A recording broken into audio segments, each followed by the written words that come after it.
മകളെ, ജെറുസലം വചനക്കൂടാരത്തിൽ നിന്നും 3 മിനിറ്റ് പ്രാർത്ഥനയ്ക്കായി സ്വദേശത്തു നിന്നും വിദേശത്തു നിന്നും അനേകായിരങ്ങൾ ഒരുമിച്ച് കൂടുന്ന കാഴ്ച സ്വർഗം എത്ര സന്തോഷത്തോടെയാണ് നോക്കിയിരിക്കുന്നത്. ഓർക്കണേ, ലോകത്തിലെ ഏറ്റവും നല്ല പ്രാർത്ഥനാ സമയം അത് രാവിലെയാണ്. ലോകത്തിലെ ഏറ്റവും നല്ല പ്രാർത്ഥനാ സമയം രാത്രിയിലുമാണ്. പ്രഭാതത്തിലും പ്രദോഷത്തിലും പ്രയർ ലൈനിലൂടെ നമുക്ക് പ്രാർത്ഥിക്കാൻ പഠിച്ചുകൂടെ? ഇതാ കർത്താവ് വചനം തരികയാണ്.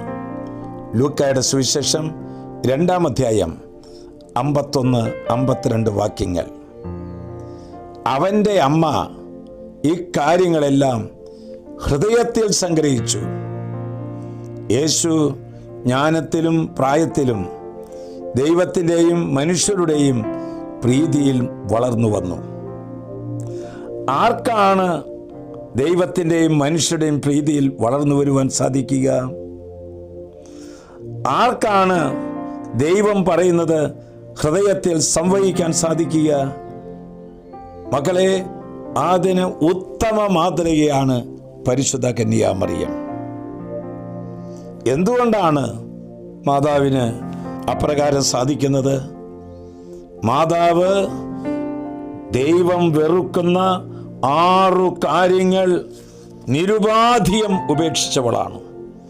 അതുകൊണ്ടാണ് മാതാവിൻ്റെ പ്രാർത്ഥന അതിവിശിഷ്ടമായ പ്രാർത്ഥനയാണെന്നും പെട്ടെന്ന് കേൾക്കുമെന്നും പറയുന്നത്. മാതാവിൻ്റെ വിശിഷ്ടമായ പ്രാർത്ഥനയുടെ കാരണങ്ങൾ അറിയണ്ടേ?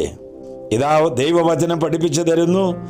കർത്താവ് വെറുക്കുന്ന 1 ഗർവ് കലർന്ന കണ്ണ്, 2 വ്യാജ്യം പറയുന്ന നാവ്, 3 നിഷ്കളങ്ക രക്തം ചിന്താൻ വെമ്പുന്ന കൈകൾ, 4 ദുഷ്കൃത്യം നനയ്ക്കുന്ന ഹൃദയം, 5 തിന്മയിലേക്ക് പായുന്ന പാദങ്ങൾ, 6 അസത്യം പറയുന്ന കൂട്ടരുടെ കള്ളസാക്ഷികൾ, 7 സഹോദരന്മാരുടെ ഇടയിൽ ഭിന്നിപ്പുണ്ടാക്കുന്ന. ഈ 7 കാര്യങ്ങളാണ് മനുഷ്യൻ്റെ പ്രാർത്ഥനയെ നിഷ്പ്രയോജനമാക്കി മാറ്റുന്നത്. പരിശുദ്ധ അമ്മ ഇതിനെ അതിജീവിച്ചു. അതുകൊണ്ട് മാതാവിൻ്റെ പ്രാർത്ഥന അതിവിശിഷ്ടമാണ്.